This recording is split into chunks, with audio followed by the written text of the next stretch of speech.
C'est encore une immense joie et un grand plaisir de vous retrouver encore en ce nouveau jour du 21 juillet 2026. Par la grâce du Seigneur Dieu, nous sommes tous ensemble pour continuer avec notre marche chrétienne et notre travail qui est dans cette quête de gagner les âmes le plus nombreux que possible et les ramener à l'éternel Jésus-Christ de Nazareth. Ainsi, je vous bénis, c'est votre serviteur, le frère Shaddai. Aujourd'hui, nous passons avec cet enseignement. Nous passons dans une séance d'enseignement. Je crois que nous allons, par la grâce de Dieu, le terminer juste aujourd'hui. Et aujourd'hui, nous ne sommes pas dans une exhortation, mais nous sommes dans un enseignement. Alors, sans pour autant tarder, de partout là où vous me suivez, et toujours l'occasion de partager, de cliquer sur la cloche de notification et de vous abonner à la chaîne. Sans pour autant tarder, nous accédons déjà à notre verset de base et du jour. Suis-moi dans ta Bible, tu ouvres ta Bible. Nous sommes dans les livres de 1 Pierre. 1 Pierre chapitre 2, le verset 11. 1 Pierre chapitre 2, le verset 11. J'ai lu au nom du Seigneur. Bien-aimés, je vous exhorte comme étrangers et voyageurs sur la terre à vous abstenir des convoitises charnelles qui font la guerre à l'âme. Amen. Oui, c'est un très bon verset de notre grand frère qui a existé il y a plusieurs années, l'apôtre Pierre. L'apôtre Pierre, dans le livre de 1 Pierre chapitre 2, le verset 11. L'apôtre Pierre est en train de s'adresser aux hommes. Il s'adresse aux hommes essayant de nous ramener à la raison pour nous faire comprendre sur base de quoi et pourquoi nous sommes ici sur Terre. Et il nous fait réaliser en nous révélant qui nous sommes dans cette planète Terre. Et par cette révélation, nous recevons cette connaissance de savoir que nous sommes en fait des étrangers et des voyageurs sur la Terre. Des étrangers et des voyageurs sur la terre. Un étranger, c'est une personne qui est de passage. Un voyageur, c'est une personne qui ne reste pas sur place et qui passera et qui doit aller. Et c'est de cette conscience que l'apôtre Pierre est en train d'exhorter à tous les chrétiens qui me suivent là, que nous devons avoir dans notre tête, que nous sommes des voyageurs et nous sommes de passage. Nous devons de l'avoir en tête. Et c'est seulement de cette manière que nous allons bien prendre soin de notre vie chrétienne. Mais il va plus loin en nous, en nous précisant quelque chose de très important étant que voyageurs sur la terre. C'est de faire quoi? C'est de nous abstenir des convoitises charnelles qui font la guerre à l'âme. La convoitise charnelle qui font la guerre à l'âme. Oh bien-aimé. Et donc, Paul nous révèle que tous les longs de notre passage, de notre voyage sur la terre, nous devons avoir dans notre conscience que nous sommes en guerre. Pourquoi mentionne-t-il les choses? Pourquoi mentionne-t-il le mot guerre? Parce qu'il sait que dans la terre que Dieu nous envoie, il ne nous sera pas facile, après que nous serons là en train de passer et de voyager, de retourner vers le Seigneur. Nous sommes venus du Seigneur, nous sommes sur la terre pour accomplir ce que Dieu nous a envoyé d'accomplir sur la terre, mais pour pouvoir réussir à cette mission, à ces voyages, à ces pèlerinages, nous devons avoir la conscience que nous sommes en guerre, car il ne sera pas facile. Et nous sommes en guerre contre quoi? Nous sommes en guerre contre les convoitises charnelles. Les convoitises charnelles combattent quoi? Les convoitises charnelles combattent notre âme. Oh bien-aimé, c'est grave. Et donc notre grand frère Pierre nous révèle que la vraie personnalité d'une personne, c'est son âme. La vraie personnalité d'une personne, c'est la personne qui est à l'intérieur, l'âme. Ainsi, Job 32, le verset 8 nous dit, en vérité dans l'homme, c'est l'esprit, le souffle du Tout-Puissant qui donne l'intelligence. En vérité, dans cette enveloppe charnelle, c'est l'esprit. De quel esprit dont on parle? De l'âme. Parce qu'à chaque fois, comme je l'ai dit, je continuerai à le répéter pour que les gens comprennent, lorsque vous voyez le mot esprit dans la Bible, il faut chercher à comprendre de quel esprit on parle ici. L'esprit âme, esprit, esprit saint, esprit intelligence ou sagesse, esprit souffle de vie ou esprit malin ou esprit céleste qui sont les anges. Ce sont là les 5 esprits dont on cite si souvent. Il y a des fois, on cite le mot âme, tout simplement pour que le sujet soit plus, plus clair. Mais des fois, lorsqu'on cite le mot esprit, il s'agit de l'âme, mais on cite esprit. Il faut chercher à savoir de quel esprit dont on parle. Esprit intelligence, sagesse, esprit souffle de vie, esprit saint, esprit âme ou esprit malin ou esprit céleste, appelé autrement les anges ou les démons. Ainsi, ici, Paul nous exhorte que nous, les personnes, notre vraie identité, que nous sommes étant que l'âme dans cette enveloppe appelée le corps, nous devons savoir que lorsque nous revêtons cette enveloppe, les corps, pour faire notre pèlerinage, notre passage et notre voyage sur la terre, nous devons savoir que quoi? Nous, la personne, la vraie identité qui sont à l'intérieur, qui sommes à l'intérieur, l'âme, nous sommes en guerre tout le long de notre passage, tout le long de notre voyage sur la terre. Nous sommes en guerre avec qui? Contre qui? Contre notre corps. Les convoitises de la chair veut dire notre corps, notre chair, l'âme qui est là. La personne que vous voyez là n'est que la chair. Cette représentation, la chair, le corps. Mais le vrai moi, je suis à l'intérieur, l'âme. En vérité, en moi, c'est mon âme, comme Job 32, le verset 8 dit. En vérité, en moi, c'est mon âme. Là, pour que le Seigneur puisse me rendre réel sur la terre, il se devait de me matérialiser. Comment matérialiser Shaddai? Pour matérialiser Shaddai, je veux lui créer un corps, puisqu'il est une âme vivante, il est invisible, je veux lui matérialiser un corps. Et Dieu s'est servi de ce corps que vous voyez pour me prendre, moi qui suis l'âme, m'introduire à l'intérieur, afin que je devienne palpable, je deviens physique, visible sous les yeux du monde où il m'enverrait. Et il m'envoie sur la terre comme un voyageur, comme un pèlerin, comme un étranger, juste en temps de transition, comme en temps de passage. Et il me dit, selon 1 Pierre, toi et moi, il nous dit, selon 1 Pierre 2, le verset 11, là où vous allez, vous êtes des passagers, vous êtes des étrangers, vous êtes des voyageurs en transit. Maintenant, vous devez de vous abstenir de quoi? Abstenez-vous de quoi? De votre corps, de votre enveloppe que je vous ai revêtue, de votre chair que je vous ai revêtue, qui feront la guerre à votre âme, qui feront la guerre à votre identité réelle que vous êtes, l'âme au-dedans de cette enveloppe.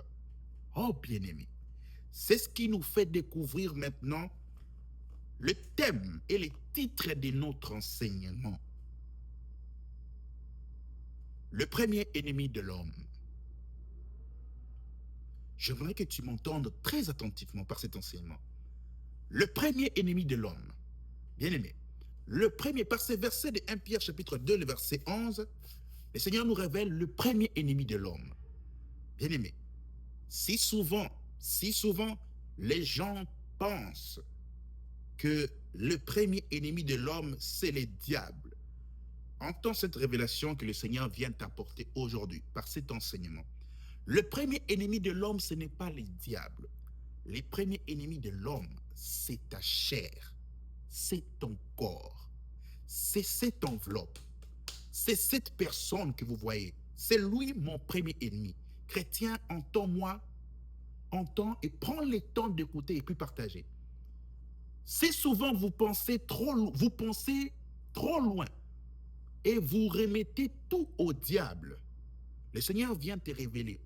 Prends conscience par cet enseignement, par cette révélation, qui est ton premier ennemi. Le jour, la plupart, 99% des chrétiens ne comprennent pas qui sont leurs véritables ennemis. Ton véritable ennemi n'est pas d'abord le diable, Lucifer, Satan.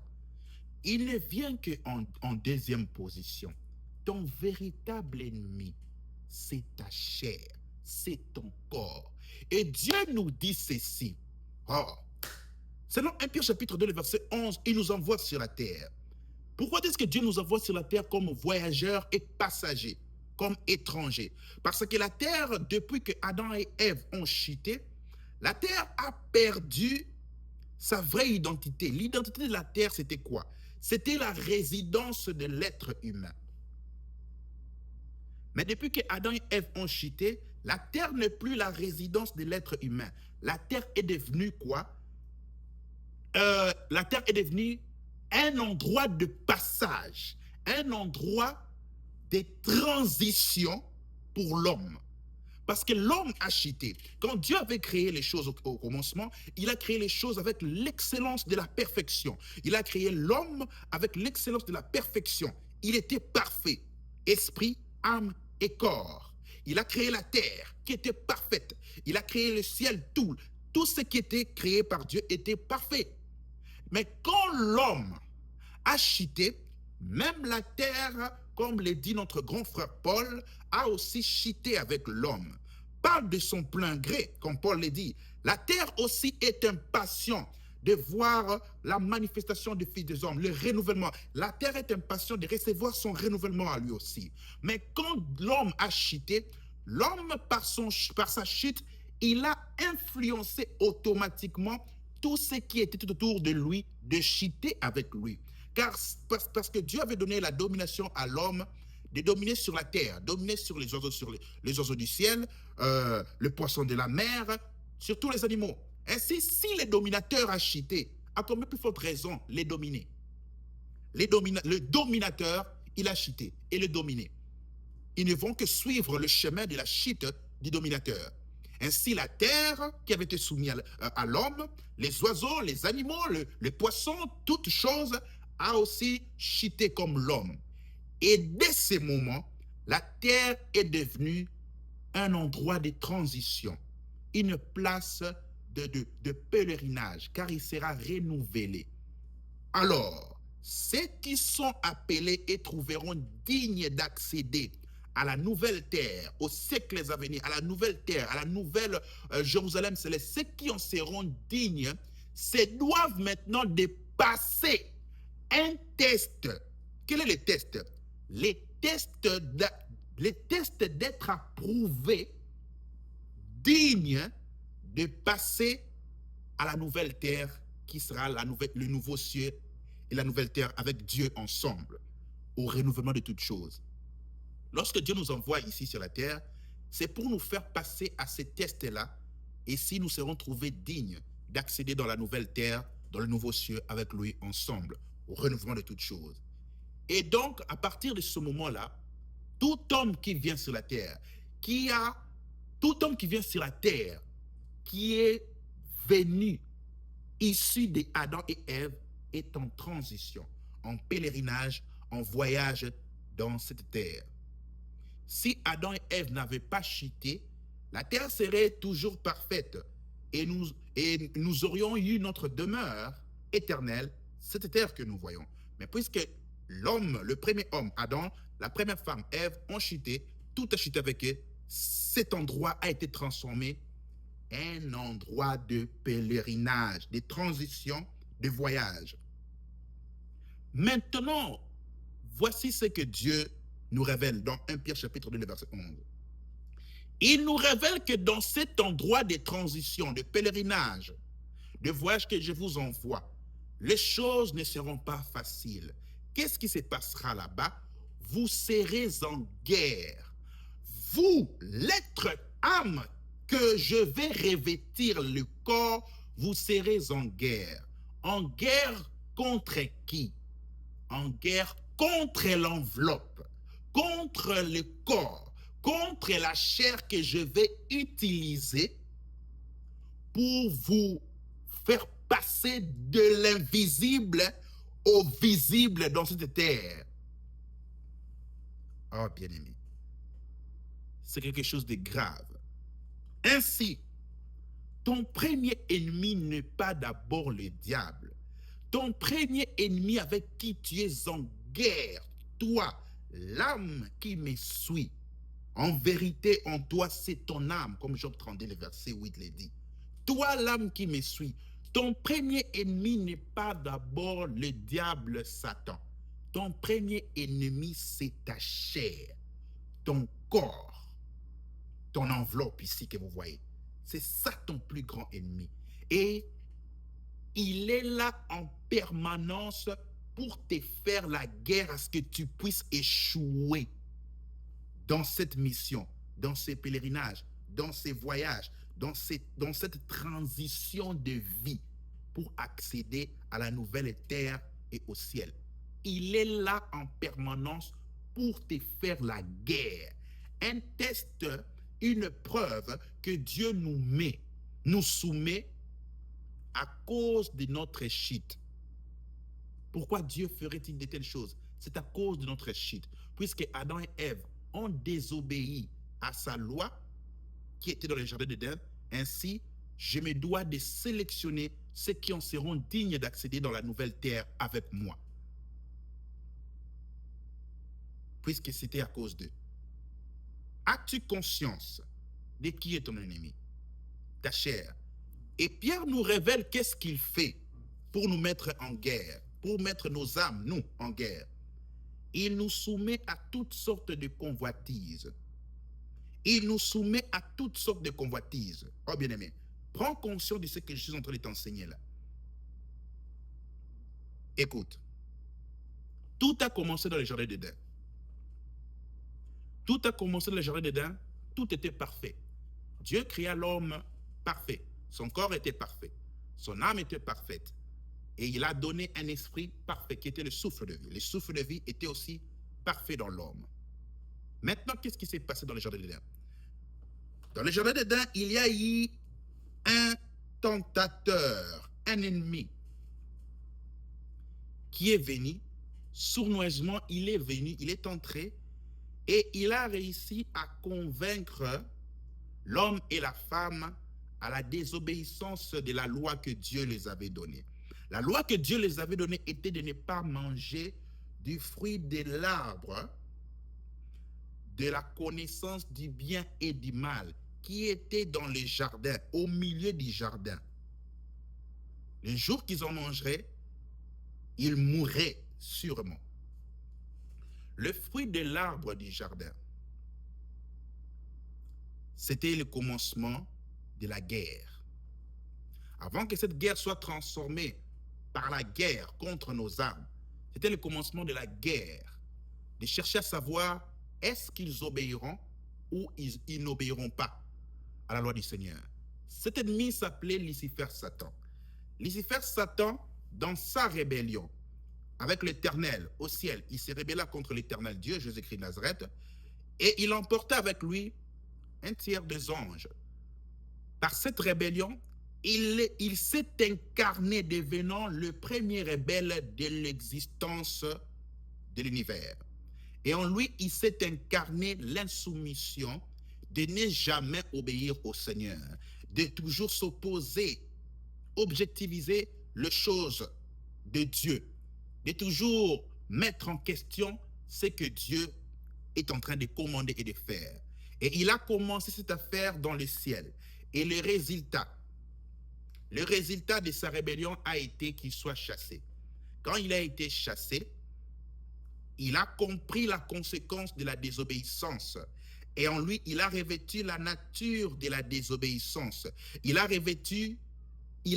totalement été banni de toute nature de la bienfaisance, de toute nature de la pureté, de l'obéissance, de l'amour de Dieu.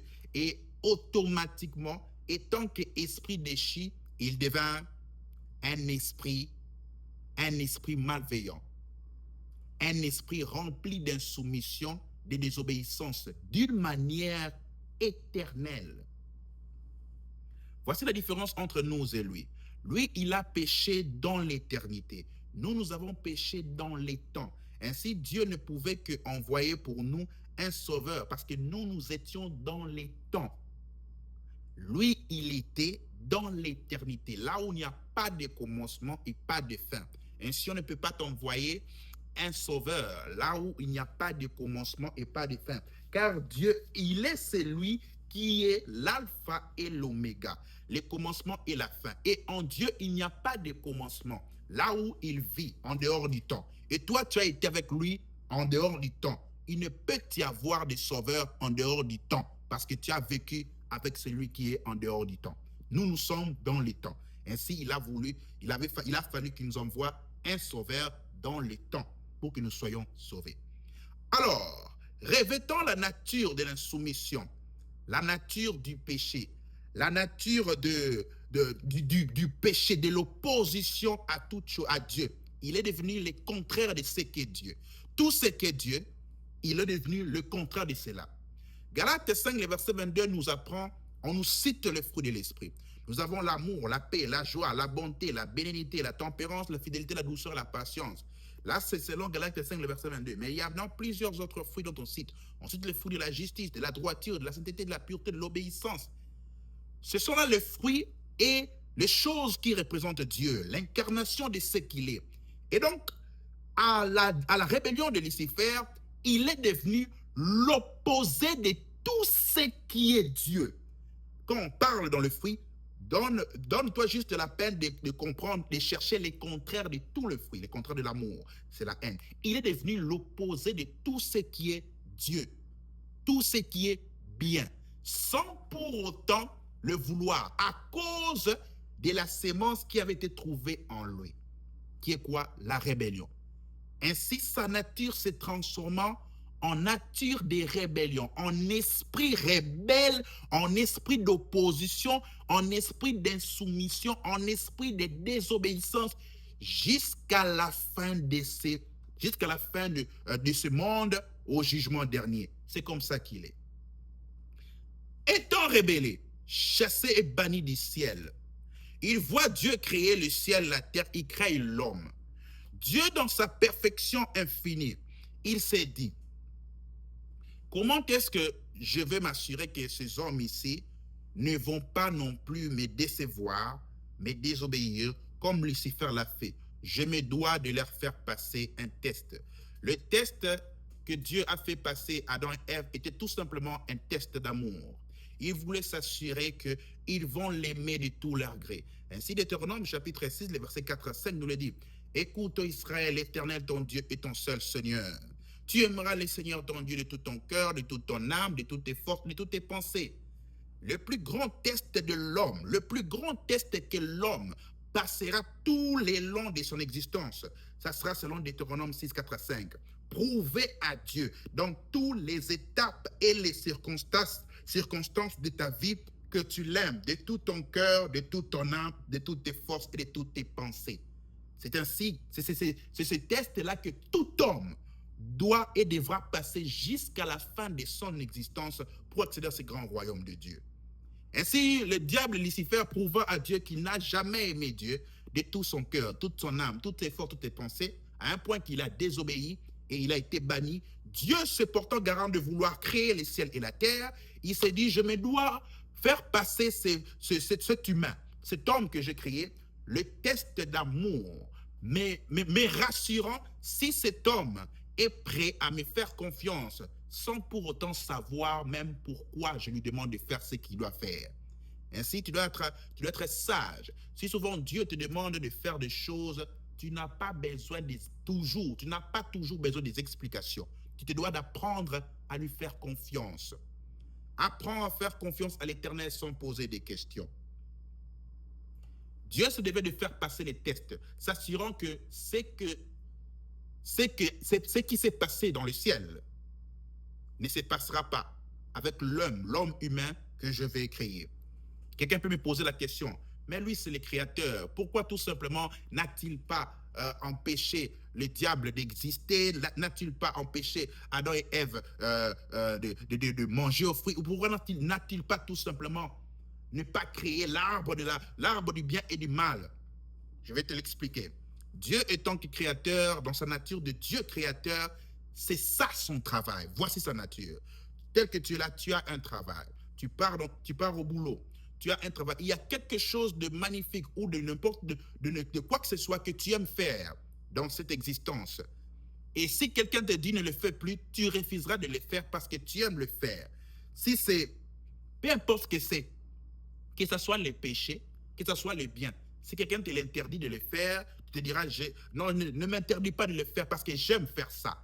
Il en vaut de même pour l'Éternel Créateur. Ayant le titre, revêtant le titre de Créateur, il se doit de toujours créer, même s'il sait que sa créature s'opposerait et deviendrait un rebelle contre lui. Dans sa nature de vouloir créer, il ne peut s'empêcher de créer. S'il s'empêche de créer, cela ne fait plus de lui un créateur. Comment savoir que Dieu est un créateur s'il ne crée pas? Alléluia. S'il ne crée plus, c'est qu'il n'est plus un créateur. Ainsi, pour qu'il détienne, pour que le titre de créateur lui soit toujours dû qu'il est créateur, il se doit de créer. Quand bien même il sait que sa créature se rébellera contre lui. Ainsi, il sait toujours préparer le moyen de sauver sa créature. Quand bien même il sait qu'il se rébellera. Et je vous assure, même le diable, dans la bonté divine de Dieu, même le diable, dans l'éternité avant même de commencer à se rébeller, j'en suis persuadé, par la bonté de notre grand Dieu vivant, il a eu à avoir des avertissements. Il a eu à avoir des avertissements avant que sa rébellion atteigne son apogée, que Dieu se dit, c'en est fini de toi. Il est tellement bon. Il a sûrement eu à avoir des avertissements. Et il en vaut de même. Quand cela s'est passé, il créa l'homme, sachant que l'homme se rébellerait, il lui dit, je vais quand même lui donner quelque chose que j'ai toujours donné à toutes mes créatures. C'est quoi? Les libres arbitres. La plus grande chose que Dieu a eu à donner à tout être qu'il a créé, même au diable, le choix de l'aimer ou pas, selon Deutéronome 6, 4 à 5. Parce que quoi? Parce que l'amour qui est donné volontairement est excellent, est magnifique, est précieux, qui est l'amour qui est donné avec contrainte. Et c'est ça notre Dieu. Dieu ne peut jamais forcer aux hommes de l'aimer. Il ne peut jamais forcer aux hommes de l'aimer.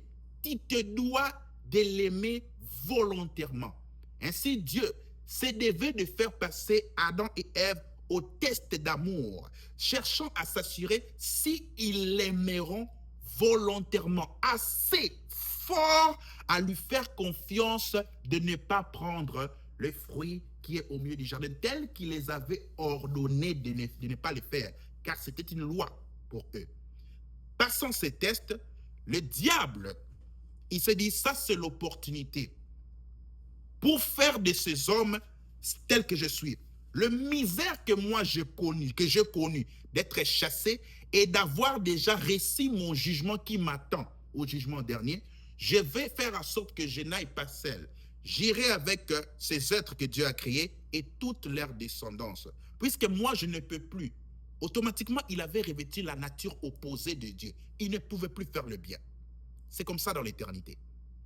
Ainsi, lorsque tu meurs ici, dans le péché, ton âme quitte les corps, l'enveloppe et s'en va dans l'éternité. La nature des choses que tu faisais dans l'enveloppe révèle l'âme éternellement. Et là, tu demeures éternellement déchu dans le péché. Ainsi, c'est le moment de profiter de ces choses. Parce que lui, il avait péché dans l'éternité. Alors, il s'est dit que ça, c'était l'opportunité. Maintenant, comment est-ce que le diable a fait ces choses? Le diable a fait ces choses en observant la femme et l'homme, comprenant qu'ils avaient la nature parfaite de Dieu, en esprit, en âme et en corps. Ils avaient en eux la sémence parfaite de Dieu, qui était la perfection, qui était la sainteté. Il se devait maintenant de s'aimer en l'homme sa nature à lui. puisque lui, il n'a plus la nature de Dieu, en bonté, en tout, en bienveillance, en tout le fruit, en tout esprit bon de Dieu, pour pouvoir accéder à cet homme, m'accaparer de cet homme, je me dois de s'aimer en cet homme ma nature. Et Dieu, par sa divine volonté, imposa à l'homme un test d'amour. Les tests d'amour que Dieu imposa à l'homme étaient tout simplement de choisir entre lui et le diable. Regardez comment est-ce qu'on définit cet arbre. On dit ceci. On dit ceci. Le jour où tu en mangeras, tu mourras. Dieu créa l'arbre de la connaissance du bien et du mal. Pourquoi Dieu pouvait-il créer l'arbre de ces déconnaissances du bien et du mal? C'était tout simplement l'arbre du choix entre lui et les diables. L'arbre de sémence entre lui et les diables. C'était ça, c'était cet arbre-là. Cet arbre contenait deux natures, deux semences. Dieu, le bien, et le diable, le mal. Maintenant, vous remarquerez que quoi? Dans ce même milieu du jardin, il y avait un autre arbre qui était l'arbre de la vie. La vie sans aucune forme de mort. La vie éternelle. L'arbre de la vie était juste à côté de l'arbre de la connaissance du bien et du mal. Connaître Dieu et le diable.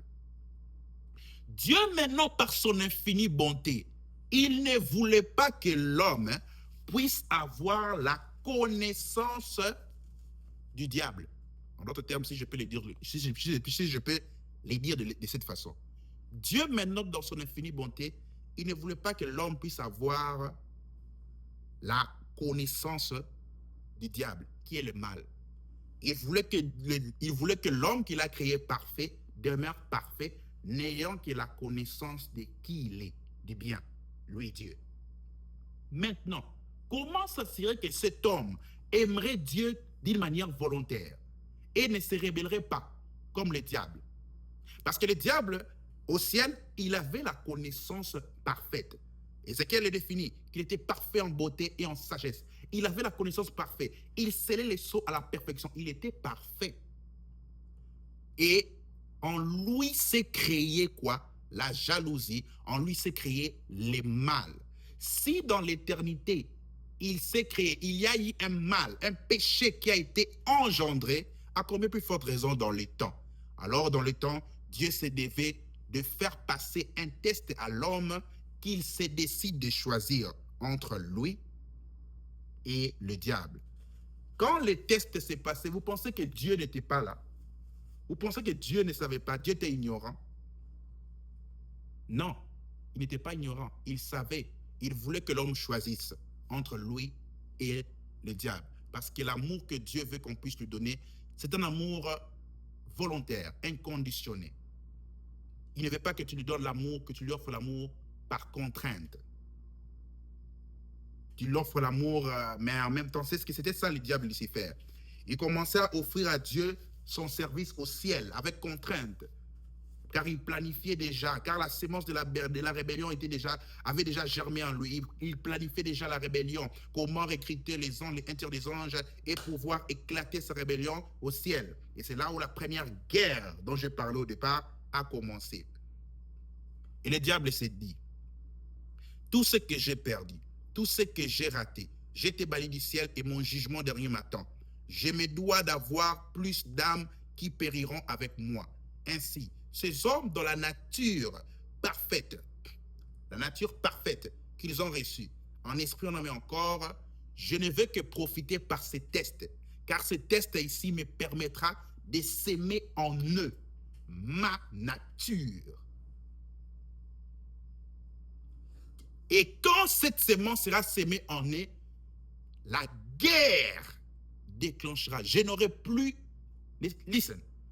Le diable sait faciliter les choses. Je n'aurai plus à faire autant d'efforts à les gagner vers moi. car j'aurai avec moi un coéquipier qui m'aidera à bien gagner leurs âmes. Et ce coéquipier-là, c'est notre propre chair, c'est notre propre corps, c'est ce corps que tu vois, cette chair que tu vois, c'est les premiers coéquipiers du diable. Ainsi, c'est lui ton premier ennemi. Tu dors avec lui, tu te réveilles avec lui, tu marches avec lui, tu partages tout avec lui. Et Pierre te dit, après cette chute, nous devons comprendre, parce que si Adam et Ève n'avaient pas pris de fruits, ne l'ont pas mangé, ils auraient eu à mettre au monde des enfants, nous n'aurions pas eu à revêtir la sémence du diable, la nature du diable. Ainsi, les enfants qui allaient être procréés seraient parfaits et la nature du diable serait à jamais déchue. Il serait retranché et resté seul dans sa nature de rébellion. Mais puisque nous avons échoué, la sémence et la nature du diable est entrée en nous. Toutes les générations, toute la postérité d'Adam devrait naître avec cette même sémence et la nature naturelle du diable. Et c'est là que la guerre a commencé. Cette sémence, cette nature a facilité le diable dans cette guerre. Il a facilité le diable dans cette guerre. Et quelle est la première sémence?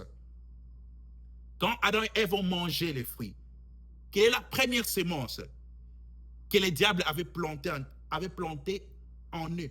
Quelle est la première sémence que le fruit de la connaissance du bien et du mal a apporté en l'homme?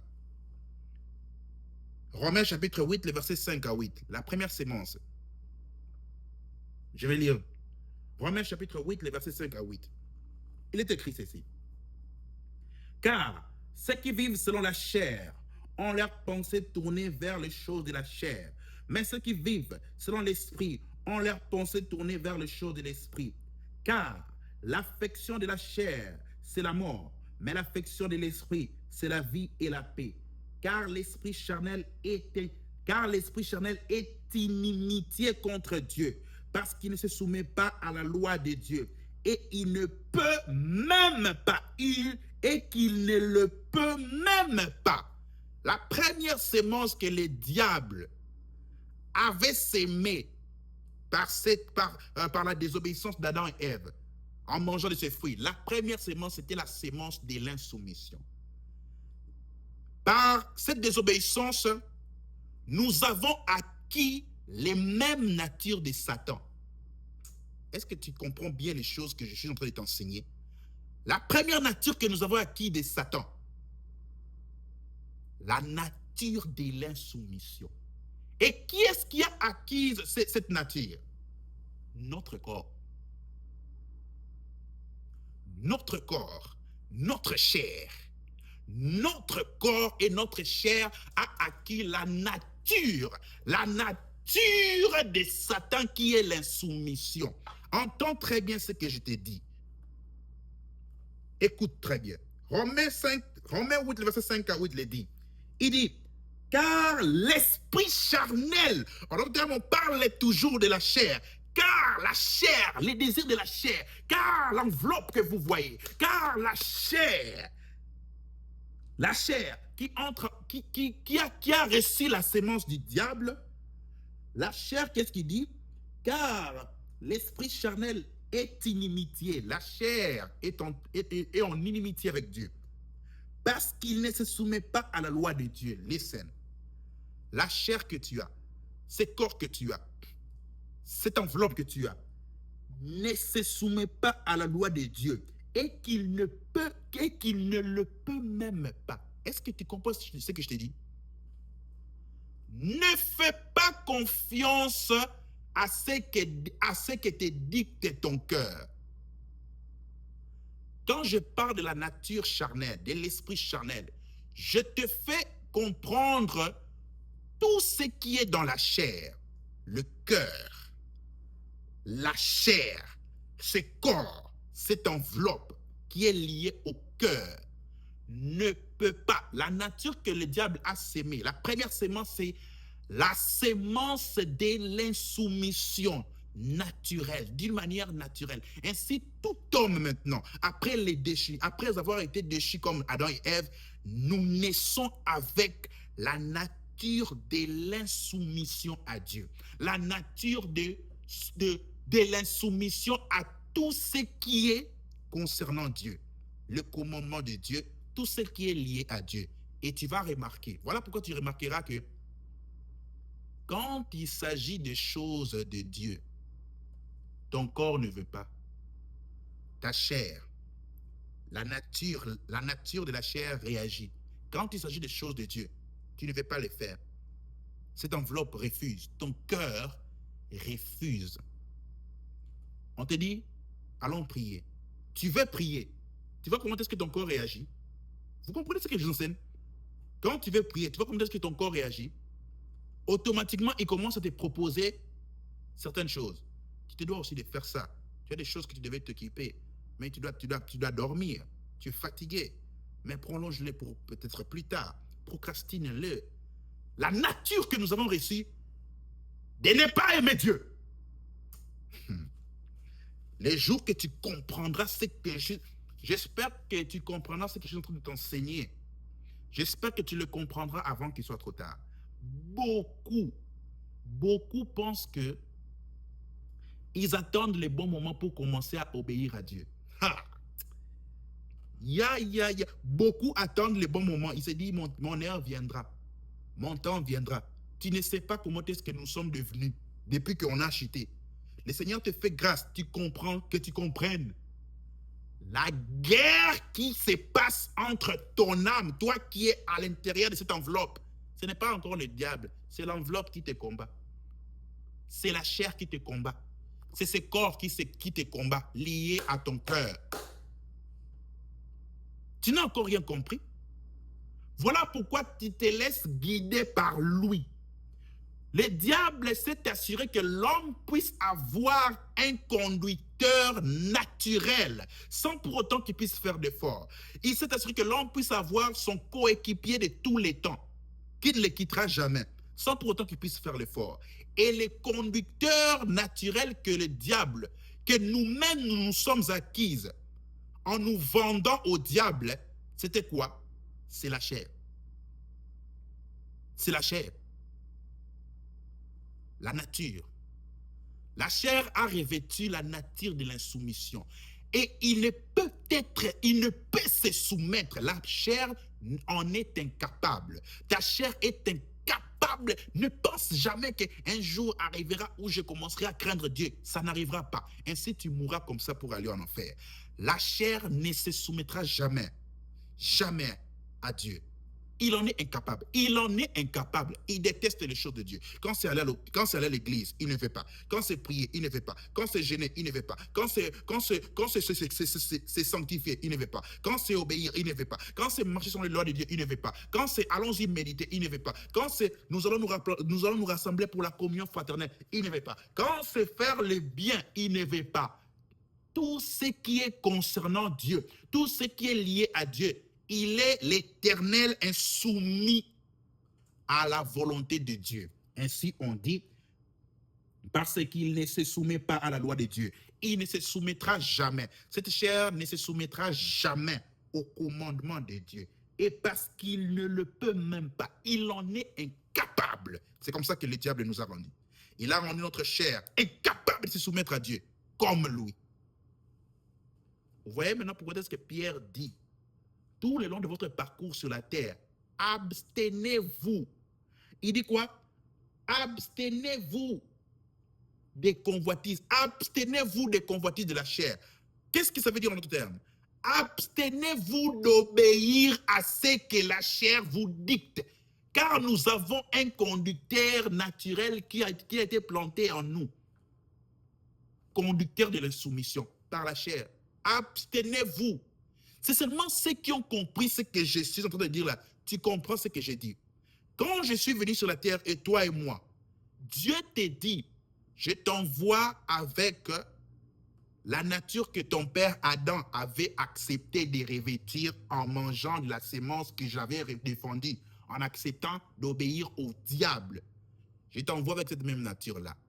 abstiens-toi d'obéir à cette enveloppe.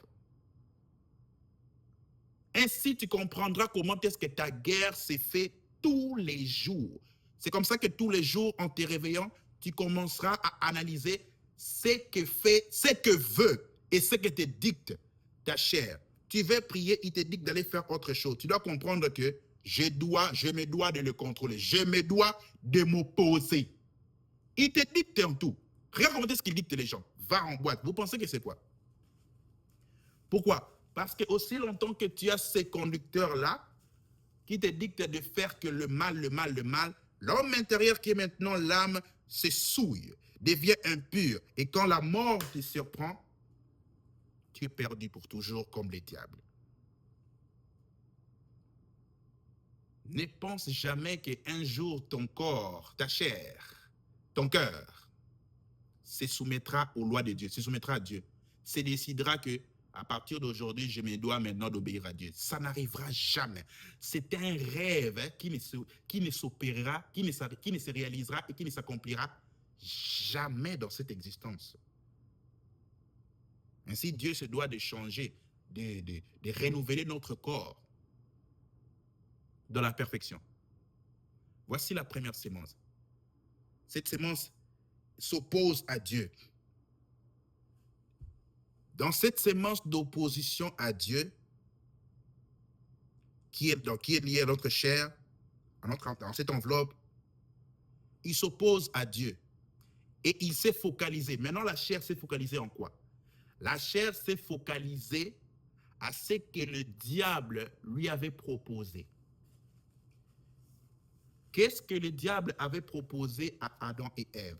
Allons-y dans Genèse chapitre 3, les versets 6. Genèse chapitre 3, les versets 6. Genèse chapitre 3, les versets 6. Il est écrit ceci. La femme vit que l'arbre. Il dit ceci. Écoute ce que le diable avait proposé à l'homme. Hein? Va dans le verset 5. Car Dieu sait que le jour où vous en mangerez, vos yeux s'ouvriront et vous serez comme des dieux, connaissant les biens, et vous serez comme des dieux connaissant les biens et les mal. Vous voyez les choses qu'il a proposées à l'homme, à la chair. Vous serez comme des dieux, connaissant le bien et le mal. Il a proposé à l'homme la rébellion, la comparaison, d'être comme Dieu, d'être semblable à lui. Il a proposé à l'homme la nature qu'il a. Sa nature a toujours été d'être comme Dieu. Et c'est cette nature que nous avons aussi revêtue, d'être comme Dieu. Et ça a été maintenant explicité et décrit en 3 formes de séduction. Genèse chapitre 3, le verset 6. La femme vit que quoi? L'arbre était bon à manger, agréable à la vue et propre à rendre sage. L'arbre était quoi? Bon à manger. Voici la première nature, qui est la chair a revêtu. Puisqu'il est devenu un éternel soumis aux lois de Dieu, la nature qu'il a revêtue éternellement. On dit quoi? L'arbre était bon à manger, convoitise de la chair. La chair veut goûter. Elle vit que quoi? L'arbre était bon à manger, convoitise de la chair. Agréable à la vie, convoitise des yeux. Sur tout ce que nous voyons. Troisième, et propre à rendre sage. Propre à rendre sage veut dire quoi? L'orgueil de la vie. Être sage comme Dieu. Être comme qui? Comme Dieu. Et qu'est-ce qu'elle a fait? Elle prit de son fruit et en mangeant et donnant aussi à son mari. Ah, voilà. Ainsi, puisque la nature de la chair que nous avons reçue est devenu un éternel insoumis aux lois, aux commandements de Dieu, au désir de Dieu, de tout ce qui est Dieu et qui fait des dieux Dieu. Le diable a tourné notre nature par cette insoumission à se focaliser à quoi? À la convoitise des yeux, convoitise de la chair, l'orgueil de la vie. Ce sont là les trois formes de séduction qui est ta chair, ton corps, ton cœur, cette enveloppe aimera jusqu'à la fin de sa vie quand il retournera à la poussière. Et remarque comment est-ce que ce sont ces trois formes de séduction dans lesquelles les hommes sur la terre sont plongés. Convoitise des yeux. Tout ce que nous voyons, nous voulons l'avoir. Comme Ève et Adam, quand ils ont vu l'arbre, ils ont voulu l'avoir. Convoitise de la chair. Tout ce que nous voyons, nous voulons que notre corps puisse en revêtir, puisse les sentir, puisse les déguster, puisse en manger, comme la sexualité, qui est la fornication, l'impudicité, l'adultère. Elle a vu que l'arbre, que le fruit de l'arbre était bon à manger, convoitise de la chair. Tout ce qu'on veut, on veut goûter. Que ce ne soit pas même pas la sexualité, non. Tu as vu telle chose, tu as vu tel travail, tu veux goûter, sans pour autant consulter Dieu. Tu as vu telle chose, tu veux goûter. Tu as vu telle chaussure, tu veux l'acheter, c'est ça goûter. Convoitise de la chair, c'est ça goûter. Tu as vu telle femme, tu veux goûter. Tu as vu tel homme, tu veux goûter. Convoitise des yeux, tu as vu. Convoitise de la chair, tu veux goûter. Tu as vu telle maison, tu as vu telle maison, tu la convoites, tu veux goûter. En achetant cette maison, c'est sur base de ça que l'homme est en train de marcher sur la terre. Ces trois formes de séduction. Tu as vu tel travail, tu vois les gens jouer au soccer, tu veux goûter. Tu as vu là, les soccer, les basketball, tu veux goûter. Tu veux pas de... C'est sur base de ça que la vie d'un être humain est en train de se conduire. Dans ces trois formes de séduction, dont la nature, dont le corps charnel, l'enveloppe, ce cœur que nous avons, ce corps a revêtu comme nature, convoitise des yeux, convoitise de la chair, il veut goûter. Et maintenant, l'orgueil de la vie, la troisième forme. Elle voulait devenir comme Dieu. Elle voulait devenir comme Dieu. La nature de Satan, qui a toujours voulu devenir comme Dieu, c'est ce que nous avons. Oh, bien-aimé, c'est magnifique ce que je t'enseigne. Pourquoi ces trois formes de séduction? Parce que ce sont les trois formes de nature qu'a Lucifer, Satan. Satan a vu le trône de Dieu. Il voulait goûter. Alléluia. Convoitise de la chair. Il voulait goûter à quoi ça fait. À quoi? Qu'est-ce que ça fait d'être Dieu? Qu'est-ce que ça fait de s'asseoir dans ce trône-là? Il a vu le trône de Dieu. Il a convoité le trône de Dieu. Il voulait goûter à la gloire de Dieu, cherchant à s'asseoir dans le trône de Dieu, à connaître ce que ça fait d'être Dieu. Il voulait goûter. Et ensuite, l'orgueil de la vie, c'est prendre maintenant pour ce qu'il n'est pas supposé être. C'est prendre pour Dieu. Il a toujours voulu être comme Dieu. C'est prendre comme Dieu. Ainsi, dans son royaume des ténèbres, là où vont les occultistes, il se prend pour Dieu. Il est Dieu. Il est leur Dieu. C'est ça la convoitise. C'est ça l'orgueil de la vie. Tout homme sur la terre a ces trois formes. Trois formes. Je te dis, tout homme sur la terre qui a l'enveloppe dont je parle, ce corps, cette enveloppe, ce cœur, a ces trois formes de nature du diable, liées à la première sémence, l'insoumission, la convoitise des yeux, convoitise de la chair, l'orgueil de la vie. Tout le monde veut être supérieur à l'autre. Tout le monde veut être comme Dieu, grand, dirigeant, sage, comme Dieu. L'orgueil de la vie. Comme Dieu. Ainsi, en tout homme, il y a l'orgueil. En tout homme, il y a la convoitise des yeux. En tout homme, il y a la convoitise de la chair. Donc, tu te devras de combattre ces semences-là qui sont dans ton premier, qui sont liées à ton premier ennemi. Je voulais dire, qui est ton corps, ton cœur. Tu cherches loin de ton ennemi. Le diable sait faciliter les choses pour nous avoir facilement. Tu cherches loin de ton ennemi. Ainsi, vous voyez, ce corps ne va jamais obéir à Dieu. Car ce corps s'est dirigé et a focalisé son existence durant notre pèlerinage, voyage sur la terre, qu'à ces trois formes de séduction.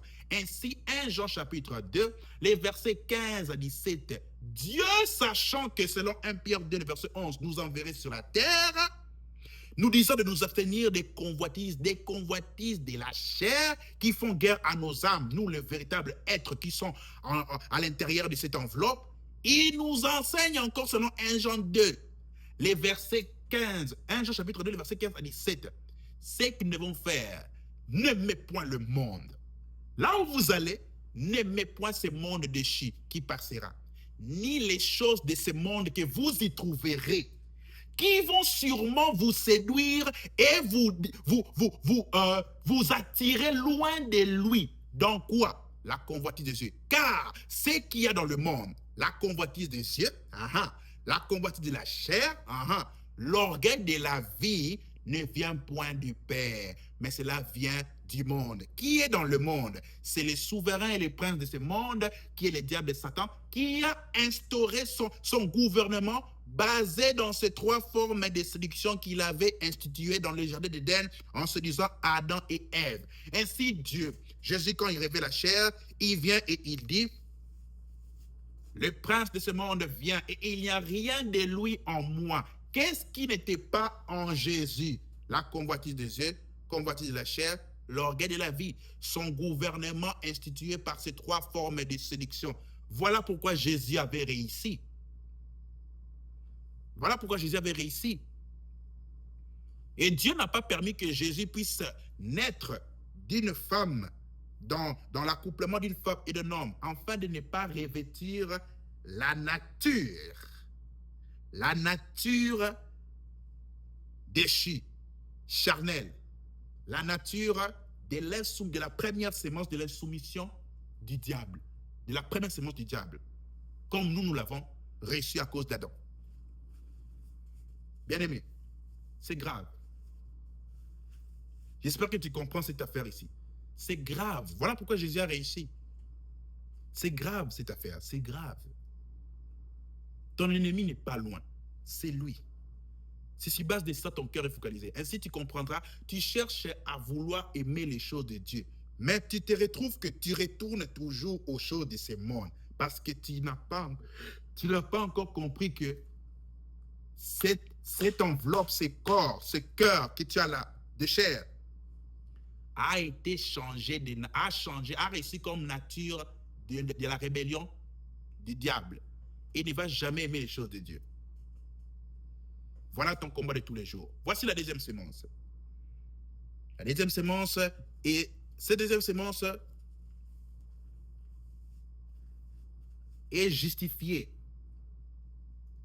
Je dirais que cette deuxième sémence justifie ce que je vous dis. Va dans le livre de Romains chapitre 7, les versets 7 à 25.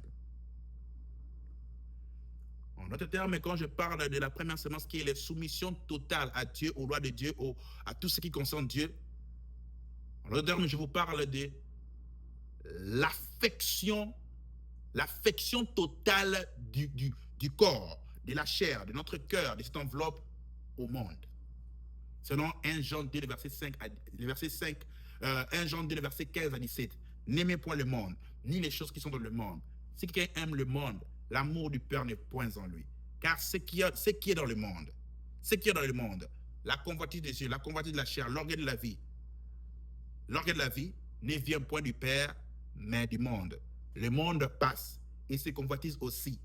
Mais c'est lui qui fait la volonté de Dieu demeure éternellement. Si Adam et Ève avaient fait la volonté de Dieu dans la loi qu'il les avait donnée dans les jardins, on aurait eu à demeurer. Ils auraient eu à demeurer éternellement dans cette terre. Voilà pourquoi la terre passe et les hommes passent, parce que l'homme n'a pas obéi au commandement de Dieu. Voici la deuxième sémence. Vas-y dans le livre de Romains chapitre 7, les versets 7 à 25. Romains chapitre 7, les versets 7 à 25. On dit ceci. Que dirons-nous donc? La loi est-elle le péché? Loin de là. Non, je n'aurais pas connu le péché sans la loi, car je n'aurais pas connu la convoitise si la loi n'avait pas dit « tu ne convoiteras pas ». Mais le péché, saisissant l'occasion du commandement, a produit en moi toutes sortes de convoitises. Car sans la loi, le péché est mort. Car j'étais autrefois vivant sans la loi. Mais lorsque le commandement est venu, le péché a repris vie et je suis mort. Et le commandement qui était destiné à la vie, je l'ai trouvé destiné à la mort. Car le péché, saisissant l'occasion du commandement, m'a séduit et par lui m'a tué. C'est pourquoi la loi est sainte et le commandement est saint, juste et bon. Le bien serait-il donc devenu pour moi une cause de mort? Loin de là. Mais le péché, afin qu'il paraisse coupable, produit en moi la mort par le bien, afin que le péché, par le commandement, devienne excessivement coupable. Car nous savons que la loi est spirituelle. Mais moi, je suis charnel, vendu au péché. Car je ne permets pas ce que je fais. Car je ne fais pas ce que je veux, mais je fais ce que je déteste. Si donc je fais ce que je ne veux pas, je reconnais que la loi est bonne. Maintenant donc, ce n'est plus moi qui l'ai fait, mais le péché qui habite en moi. Car je sais qu'en moi, c'est-à-dire dans ma chair, n'habite rien de bon. Car le vouloir est présent en moi, mais le pouvoir de faire le bien, je ne le trouve pas. Car je ne fais pas le bien que je veux, mais je fais le mal que je ne veux pas. Or, si je fais cela, je ne le ferai pas. Ce n'est plus moi qui le fais, mais c'est le péché qui habite en moi. Je trouve donc cette loi. Quand je veux faire le bien, le mal est présent avec moi. Car je prends plaisir à la loi de Dieu, selon l'homme intérieur. Mais je vois une autre loi dans mes membres qui lutte contre la loi de mon esprit, qui me rend captif de la loi du péché qui est dans mes membres. Malheur que je suis, qui me délivrera de ce corps de mort? Je rends grâce à Dieu par Jésus-Christ notre Seigneur. Ainsi donc, moi-même, par l'esprit, je suis esclave de la loi de Dieu, mais par la chair de la loi du péché. Oh bien-aimé, je vais bien te l'expliquer. Qu'est-ce que ça veut dire? Écoute ce que ça veut dire. Voici la deuxième sémence que le diable a sémé en l'homme. La loi du péché. En prenant le fruit que nous avons pris, le diable a sémé en l'homme sa deuxième nature. La loi du péché par l'incapacité de faire le bien, quand bien même nous voulons le faire. Alléluia. Quand bien même tu veux le faire, il a sémé en toi la sémence de la loi du péché. La loi du péché permanente en toi, qui te donne l'incapacité de faire le bien, quand bien même tu voudrais le faire. Oh, bien-aimé, tu comprends cela? Tu comprends pourquoi est-ce que tu ne dois pas, tu dois tout le temps courir vers Jésus, car tu as en toi les sémences du diable. Ainsi, le diable ne peut pas faire le bien. Quand bien même il voudrait le faire, c'est impossible. Cette nature, c'est notre corps charnel, c'est notre cœur, et c'est cette enveloppe qui en a revêtu, comme le diable et Satan. Et c'est en guerre contre toi, l'âme qui est à l'intérieur, t'empêcher de faire le bien, même si toi tu voudrais le faire, t'empêcher de faire ce que Dieu veut, obéir et marcher selon la loi de Dieu, ce que Dieu veut, t'empêcher de le faire même si tu voulais le faire, t'empêcher de prier même si tu voulais prier, t'empêcher de méditer même si tu voulais méditer, t'empêcher de jeûner même si tu voulais jeûner, t'empêcher... Tu comprends maintenant pourquoi est-ce que à chaque fois que tu veux faire quelque chose de bien, tu veux faire quelque chose qui est lié à Dieu, car tout ce qui est de bien, c'est lié à Dieu. Tout. À chaque fois que tu veux le faire, tu comprends la fatigue qui vient, la lourdeur, les dégoûts, les désintéressements, directement les procrastinations, directement tu te mets à douter, tu te mets à te décourager. Tu comprends pourquoi est-ce que ça vient? Hein? C'est le vieil homme. En d'autres mots, c'est la deuxième sémence, la loi du péché, qui te combat de ne rien faire. Ah, tu comprends quand tu vois tel verset, tu ne veux pas croire. Tu vois maintenant qui te combat. Tu ne veux pas croire à ce verset. Moi, je pense que je crois en ceci. Tu vois qui te combat. Tu penses que c'est le diable. Oh, le Seigneur veut te révéler. Tu penses que c'est le diable. Voilà pourquoi je vous dis, au dernier jour, le diable paraîtra comme innocent, disant que moi, je n'ai pas fait ça. Ce n'est pas moi qui l'ai influencé de faire ça. C'est toi-même. Tu t'es laissé conduire par les corps, par la chair, par ton cœur, par cette enveloppe. Alors que lui nous a dit, quand vous allez là-bas, N'aimez point le monde. Abstenez-vous de tout ce que cette enveloppe vous dira de faire. Ce corps, c'est votre cœur vous dira de faire. Et cherchez à obéir à ma loi. Ah, bien aimé. Écoute ce qui est magnifique dans ça. Que dirons-nous donc? Que dirons-nous donc? Laisse-moi te l'expliciter par la puissance de l'Esprit Saint. Que dirons-nous donc? La loi est-elle péché? Loin de là. Non.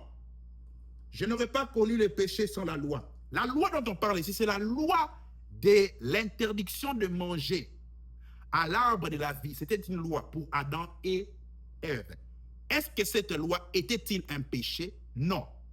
Quand est-ce que nous avons connu le péché? On dit quoi? Cette loi n'est pas un péché. Non, je n'aurais pas connu le péché sans la loi. Si nous avons connu le péché, c'est parce que cette loi avait été donnée. Qui est le péché? Puisque en ce temps-là, tout était parfait. On te parle maintenant de qui? C'est lui qui a incarné le péché. Nous avons connu les diables. C'est lui le péché dont on parle. On a connu les diables Satan parce qu'une loi nous avait été donnée. Nous avait été donnée de ne pas manger à l'arbre de la connaissance du bien et du mal.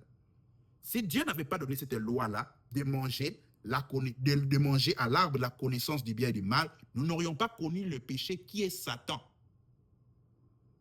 Parce que nous aurions demeuré purs et saints. Dieu se devait de donner à l'homme la connaissance de l'adversaire pour que l'homme puisse choisir entre lui et cet homme-là, et que son amour pour Dieu soit non pas d'une manière contrainte, mais volontaire. On dit ceci. Que dirons-nous donc? La loi est-elle péché? La loi qui est donnée à Adam et Ève de ne pas manger les fruits de l'arbre de la vie est-elle péché? Est-elle le diable? Est-elle le diable? Loin de là. Non. Je n'aurais pas connu le péché sans la loi. Je n'aurais pas connu le diable sans la loi qui avait été donnée de ne pas manger à l'arbre qui était au milieu du jardin. Car je n'aurais pas connu la convoitise si la loi n'avait pas dit « tu ne convoiteras pas ». Tu n'allais pas connaître la convoitise. Adam et Ève n'allaient pas connaître la convoitise de cet arbre, de ce fruit-là, si Dieu n'avait pas dit « ne mange pas ». Écoute, mais le péché saisissant l'occasion, les diables qui est le péché, voyant que Dieu a soumis l'homme à cette preuve, à ce test d'amour, il a saisi l'occasion de cette loi-là, saisissant l'occasion du commandement de ne pas manger à l'arbre qui est au milieu des jardins, qui donne la connaissance du bien et du mal. Les diables, saisissant cette occasion, a produit en moi toutes sortes de convoitises, car sans la loi, les péchés étaient morts. Oh, oh. Quand il a vu que Dieu a donné cette opportunité de connaître, cette opportunité de l'épreuve de l'amour, de ne pas manger, cette loi-là, les diables qui est le péché a saisi cette opportunité, cette occasion maintenant de quoi? De quoi? Cette occasion du commandement, en produisant ainsi, il a produit en Ève toute espèce, toutes sortes de convoitises. Mais non, si tu ne manges, tu ne mourras pas, sûrement tu seras comme Dieu. Toutes sortes de convoitises. Et quelles sont les sortes de convoitises? C'est que je vous ai cité. Convoitise des yeux quand la vie a le fruit. Convoitise de la chair, elle a voulu goûter. L'orgueil de la vie, comme Dieu. Elle voulait être sage et devenir comme Dieu. Les diables, saisissant l'occasion de ces commandements, a produit en nous, puisque nous venons d'Adam et d'Ève, toutes sortes de convoitises. Car sans la loi, les péchés étaient morts. Car sans cette loi-là, Satan était déjà mort parce que son sort était déjà scellé qu'il entrait en enfer. Sans cette loi-là de ne pas manger, il était déjà mort. Allons-y. Mais Dieu a voulu nous faire passer dans cette épreuve d'amour parce qu'il voulait s'assurer que nous l'aimerions pour lui. Car j'étais autrefois vivant sans la loi. Ok. Sans cette loi-là, avant que Dieu le donne à Adam, nous étions autrefois vivants déjà. Mais lorsque le commandement est venu, les péchés ont repris vie et je suis mort. Quand le commandement est venu, les diables ont repris vie. Il a saisi l'opportunité. Je reprends vie. Oh, maintenant je vais essayer de parvenir à mes fins. Alléluia. Et les péchés ont repris vie et je suis mort. Et nous sommes morts avec lui ensemble.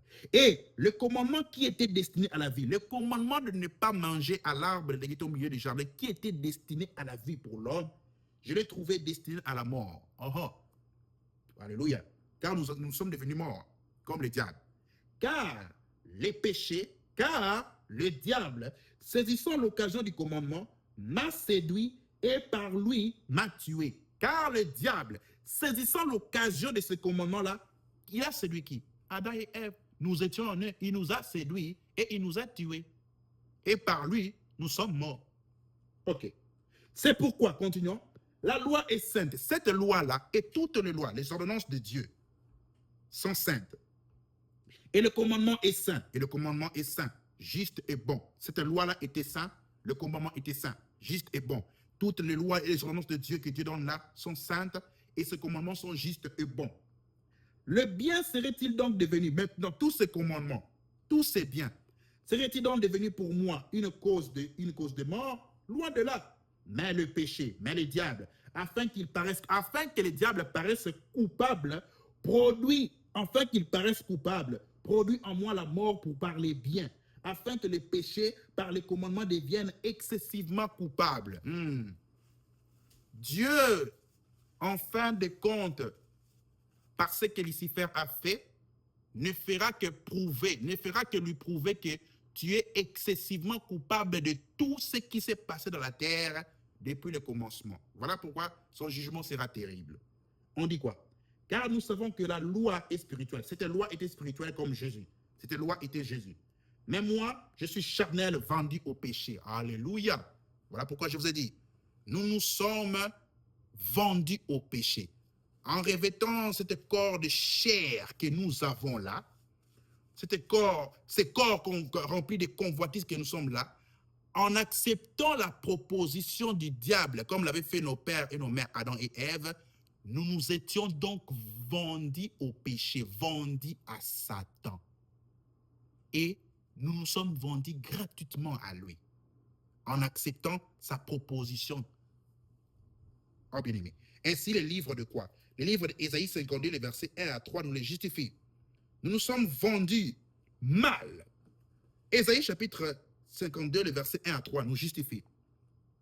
Ésaïe chapitre 52, le verset 1 à 3 nous dit ceci. Réveille-toi, réveille-toi, réveille ta force. Ô Sion, réveille tes beaux vêtements. Ô Jérusalem, ville sainte, car désormais il n'y aura plus chez toi d'incirconcis et d'impurs. Secoue-toi de la poussière, lève-toi et assieds-toi, ô Jérusalem. Détache les liens de ton cou, ô filles captives de Sion, car ainsi dit l'Éternel, vous vous êtes vendus pour rien et vous serez rachetés sans argent. Nous nous sommes vendus pour rien. Et Dieu te dit maintenant, toi qui penses qu'il y a un jour où ton corps sera soumis, ton cœur maintenant se soumettra à Dieu, sans que l'homme intérieur que Dieu puisse prendre des décisions. Réveille-toi maintenant. Moi, je m'adresse à l'homme intérieur qui est là. Réveille-toi maintenant. Ton cœur ne prendra jamais la décision de servir Dieu. Ton corps, ta chair, cette enveloppe ne prendra jamais cette décision. Toi, l'homme intérieur, toi qui me suis là, réveille-toi. Nous nous sommes vendus pour rien. Et Dieu nous avait dit que nous serons rachetés non pas à prix d'argent. Nous avons été rachetés à prix du sang de son Fils Jésus-Christ de Nazareth. Car sans l'effusion du sang, il n'y a point de pardon pour le péché, selon Hébreux 9, le verset 22. Nous nous sommes vendus pour rien. Dieu te dit maintenant, réveille-toi, tu t'es vendu. Toi et moi, nous nous sommes vendus à Satan. Le jour que notre mère Adam, notre mère Ève, notre père Adam ont mangé de ses fruits, nous nous sommes vendus à Satan. Ainsi, il nous a donné sa nature. Ah, bien-aimé. Oh, Jésus-Christ. Et ainsi, vous voyez maintenant, dans le verset 18 de Romains chapitre 7, dans le verset 18, il dit, car je sais qu'en moi, c'est-à-dire dans ma chair, n'habite rien de bon n'habite notre chair. Car le vouloir est présent en moi. Le vouloir est présent. Tu veux faire la volonté de Dieu. Je vais faire la volonté de Dieu. Le vouloir est présent. Qu'est-ce qui t'en empêche? Mais le pouvoir de faire le bien, je ne le trouve pas. Le pouvoir de faire le bien, tu ne le trouveras pas. Pourquoi? Parce que quoi? Tu dois aller vers celui qui doit te donner ce pouvoir-là de faire le bien. On nous a donné la deuxième sémence qui est la loi du péché, l'incapacité de vouloir faire le bien quand bien même nous le voulons. Voilà pourquoi les gens ne comprennent pas ce que j'enseigne là. Continuons. Dans le verset 20. Dans le verset 21. Je trouve donc cette loi. Je trouve donc cette loi. Quand je veux faire le bien, le mal est présent avec moi. Paul s'est rendu compte que, mais à chaque fois que je veux faire quelque chose de bien, je veux faire ceci, il y a une loi qui m'empêche de les faire. Voici comment que ces gens avaient compris ces choses. Mais jusqu'à présent, les chrétiens ne comprennent pas ces choses ici. Alléluia. Nous avons en nous la loi du péché. Tu dois avoir ça en tête. Que ton premier ennemi, c'est ta chair là. Verset 22. Car je prends plaisir à la loi de Dieu selon l'homme intérieur. Tu prends plaisir à la loi de Dieu selon l'homme intérieur. Mais l'homme extérieur ne prend pas plaisir. L'homme, le vieil homme, lui déteste ça. Mais je vois une autre loi dans mes membres, une autre loi dans mes membres, une autre loi dans nos membres. Est-ce que tu comprends ce que je t'ai dit? Je vois une autre loi dans mes membres qui lutte contre la loi de mon esprit, qui lutte contre la loi de mon esprit. Ta chair lutte contre ton âme et qui me rend captif de la loi du péché qui est dans mes membres. Bien-aimé, malheureux que je suis, qui me délivrera de ces corps de mort? Vous comprenez pourquoi est-ce que Paul a exprimé tout ce qu'il devait dire là? Il s'est rendu compte que, mais c'est grave, il y a deux lois en nous. La loi de vouloir faire la volonté de Dieu et la loi du péché qui lutte contre notre esprit, qui font la guerre à notre esprit. Qui va me délivrer? Toute sa vie, il cherchait la délivrance de ses corps. C'est ça, le chrétien. Toute ta vie, tu dois chercher, oh Seigneur, je dois aller vers Dieu. Mon frère, tu dois combattre ces corps journalièrement. Aujourd'hui, je dois aller rencontrer Dieu. Aujourd'hui, je dois prier, je dois méditer, je dois gêner, je dois me consacrer, je dois faire les biens. Si on me dit ceci, je ne vais pas insulter, je ne vais pas maudire. Lui, il dit maudis-les, il t'insulte. Tu vois, il te parle comme ça, tu ne lui réponds pas pourquoi. Insulte-les, dit, c'est ça la chair là. Il ne veut pas que tu fasses la volonté de Dieu. Non, je ne vais pas faire ça, je ne vais pas faire ça, je ne vais pas dire ça, je ne vais pas lui dire ça, je ne vais pas lui parler de cette façon, je ne vais pas forniquer. Fornique, non. Tu vois, cette telle fille, tu la laisses seulement comme ça, mais tu dois la coucher terriblement, sérieusement. Non, je ne vais pas faire ça. C'est ça la lutte quotidienne avec cette chair, ce cœur, cette enveloppe ici qui fait guerre à nos âmes afin de ne pas accéder au ciel. As-tu conscience de la première semence, la soumission naturelle? La deuxième semence, la loi du péché qui te rend incapable de faire le bien quand bien même tu veux le faire. As-tu conscience de ces choses?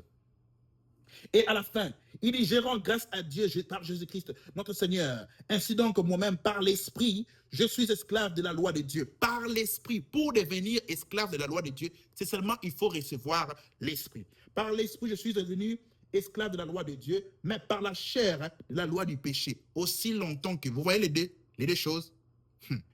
Écoute, aussi longtemps que nous sommes sur la terre, nous avons ces deux lois-là en nous qui luttent continuellement.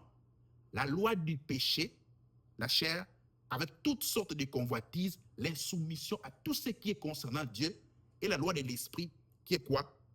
La loi de Dieu, obéir à la volonté de Dieu. Ainsi, le livre de Galates chapitre 5, les versets 16 à 17 nous dit ceci. Voici donc ce que j'ai dit. Marchez selon quoi? L'esprit. Et vous n'accomplirez pas quoi? Les désirs du corps, les désirs de la chair, les désirs de l'enveloppe. Oh, bien-aimé, car la chair, les corps, cette enveloppe, ton cœur, a des désirs contraires à ceux de l'esprit. Et l'esprit a des désirs contraires à ceux de la chair. Ils sont opposés.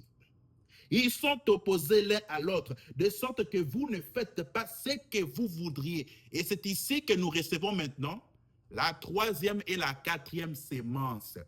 La troisième sémence, c'est quoi?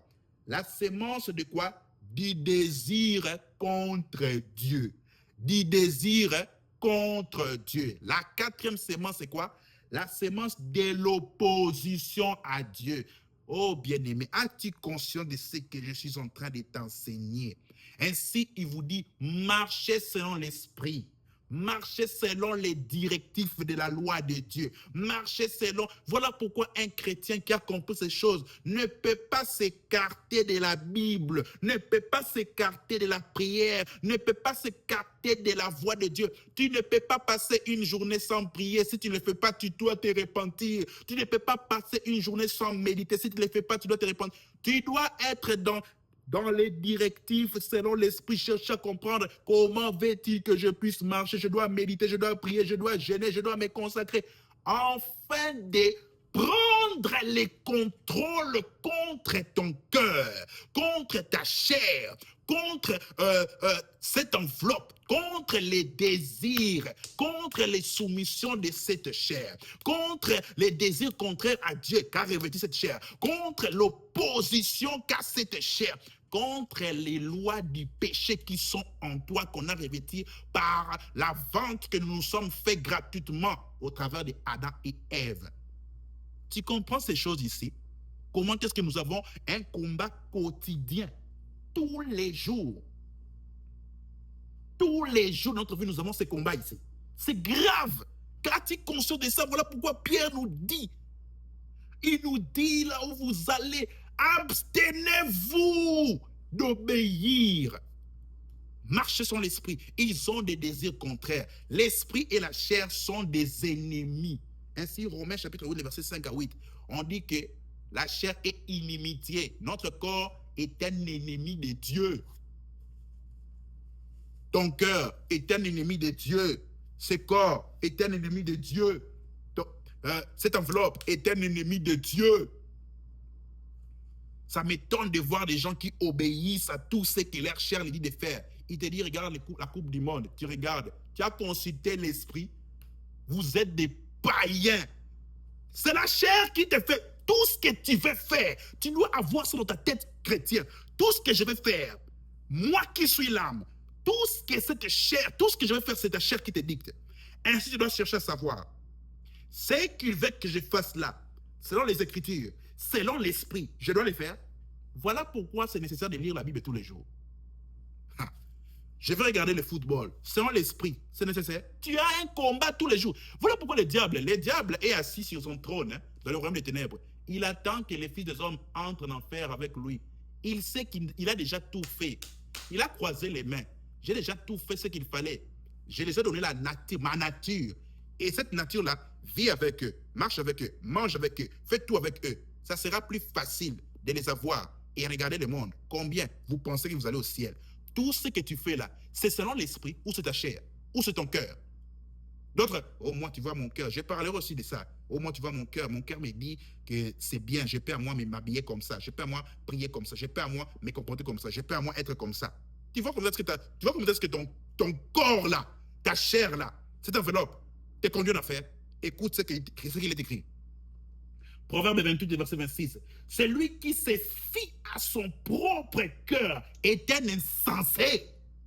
Listen, le cœur que tu as là va te conduire en affaire. Car ton cœur charnel là est lié à toutes sortes de semences qu'a revêtu le corps, la chair, cette enveloppe qui est du diable dans sa nature.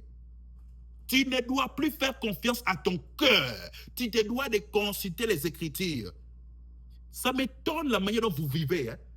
Et ceux-là qui, soi-disant, sont déjà devenus des chrétiens, jusqu'à présent n'ont pas compris ces choses. Tout ce que tu fais, tu veux donner ça aux enfants. Les enfants veulent ça, tu donnes tout aux enfants. Qu'est-ce que l'Esprit dit?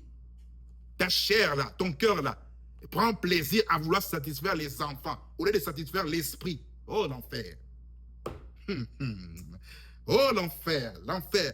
Les gens ne comprennent pas que ce sont des âmes à l'intérieur des enveloppes, à l'intérieur d'un corps, à l'intérieur d'un bateau. C'est comme une voiture. Lorsqu'il n'y a pas le chauffeur, la voiture est vide. C'est toi l'âme qui est le chauffeur de la voiture appelée corps. De la voiture appelée corps, cette enveloppe. C'est comme une voiture, c'est comme un bateau. Quand il n'y a pas les pilotes, c'est un carnage, c'est une dévastation. Hein? Vous comprenez ça? Et vous laissez, tu laisses les volants, hein? Tu laisses les volants à ton corps, qui te conduit partout. Mon frère, c'est un enfer qui te dirige. Tu laisses les volants à ton cœur, hein? qui te conduit partout. C'est l'enfer qui te dirige. Celui qui se fie à son propre cœur est un insensé. Mais celui qui marche sagement sera délivré. Dans l'autre version, on dit, mais celui qui marche dans la sagesse sera sauvé. Celui qui marche dans la sagesse de l'esprit qui est dans les Écritures et dans ce qui te dit dans les secrets, c'est celui-là qui sera sauvé de la géhenne. Tu suis ton cœur. Moi, je pense que mon cœur me dit, il ne faut pas faire ça. Ton cœur, ou les lois de l'esprit, ou l'esprit. Un chrétien se doit de savoir de ne plus dire, moi je pense que mon cœur. Dieu, il n'y a plus de telles choses. Dieu m'a dit, ton cœur est un insensé. Toi et moi, nous sommes des insensés. Lorsque tu fais confiance à ton propre cœur, ça te dirige tout droit en enfer. Ton cœur a signé un pacte. Ton cœur a signé une alliance. Ton cœur est en communion avec ta chair, ton corps, cette enveloppe qui a été vendue à Satan. Les coéquipiers du diable.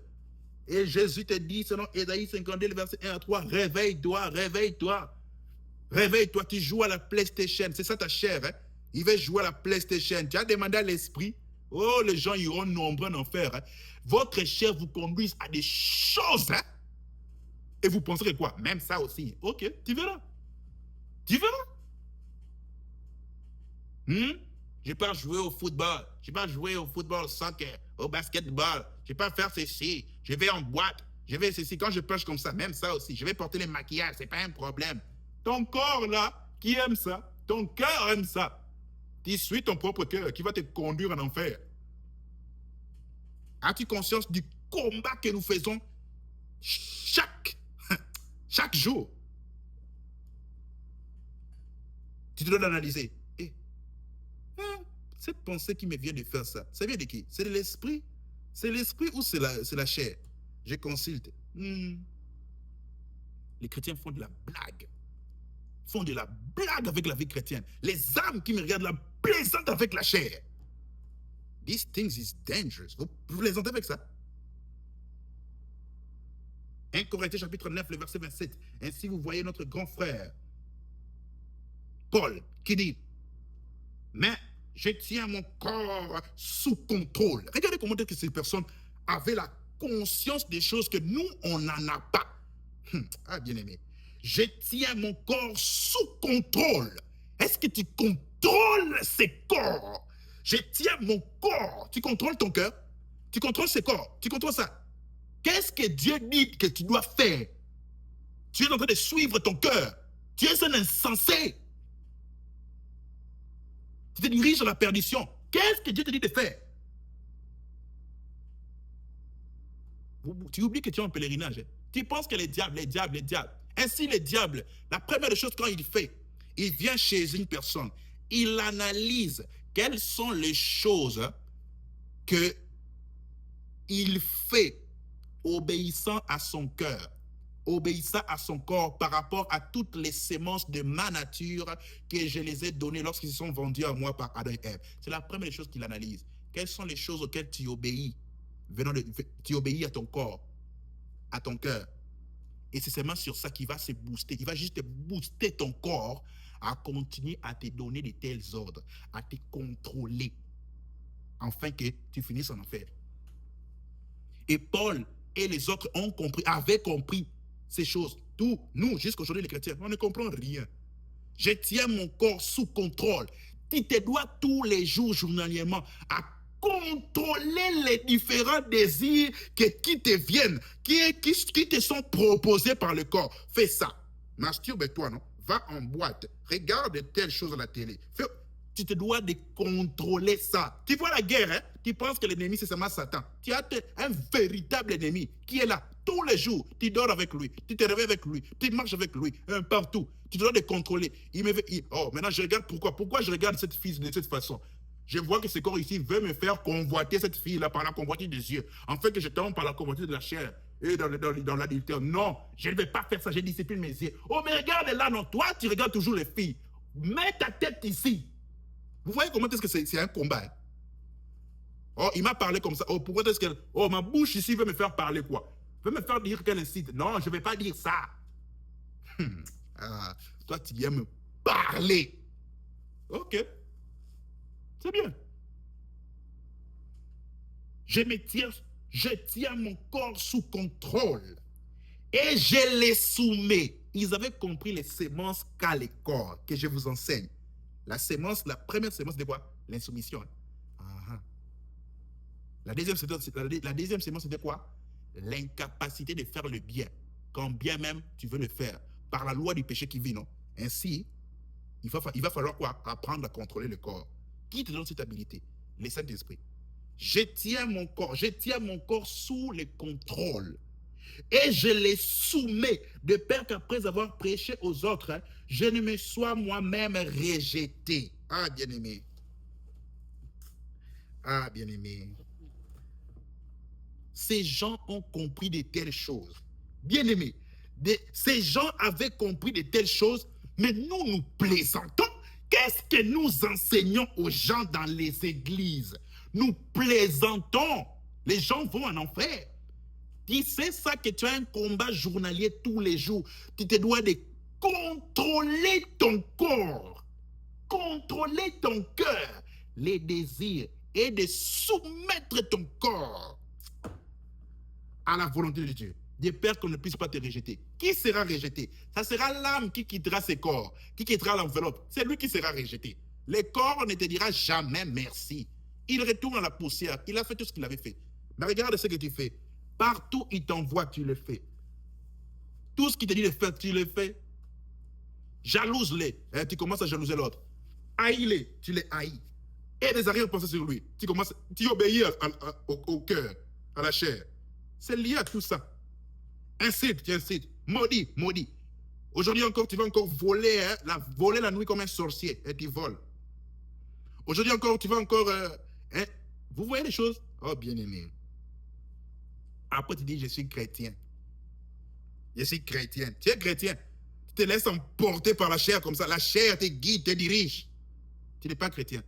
Tu n'as pas encore appris à contrôler. Tu dois aller vers le Seigneur. C'est ici maintenant nous avons la gravité de ne pas parler du Saint-Esprit comme on ne le fait pas dans l'Église. On ne parle pas du Saint-Esprit parce que qui va te donner ce pouvoir de contrôler ton corps et de bien le tenir dans la soumission? C'est le Saint-Esprit. Comme Jean 15, verset 5 dit, car sans moi vous ne pouvez rien faire. Comme le livre de Zacharie nous dit que ce n'est ni par la force, ni par la puissance, mais c'est par mon esprit, ainsi par l'Éternel des armées. C'est l'esprit. C'est ici la gravité maintenant de prêcher les gens le Saint-Esprit. Et les gens doivent recevoir le Saint-Esprit. Et beaucoup qui me suivent là pensent qu'ils ont le Saint-Esprit. Comment est-ce que toi, tu as le Saint-Esprit? Ton corps ne cesse de te contrôler à faire ce que tu fais là. Beaucoup pensent qu'ils ont l'Esprit de Dieu. Vous n'en avez pas. Voilà pourquoi tu n'arrives pas à contrôler. Et l'Esprit va t'enseigner comment contrôler ce corps et les tenir assujettis. Comment les soumettre à moi en gênant. Tu dois apprendre à gêner. Tu dois apprendre à faire des retraites. Tu dois apprendre à prier tous les jours. Tu dois apprendre à méditer la parole. Tu dois apprendre à méditer, à prier, à gêner. Tu dois apprendre à adorer, à louer. Tu dois apprendre à te consacrer. Tu dois apprendre à ceci. C'est comme ça que tu comptes.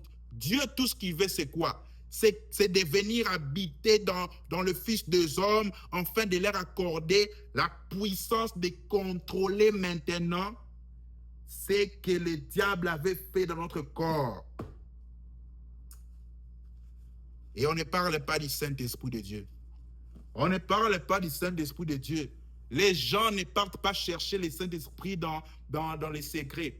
Ils pensent que le jour qu'il a reçu Jésus comme Seigneur Sauveur, il a reçu le Saint-Esprit.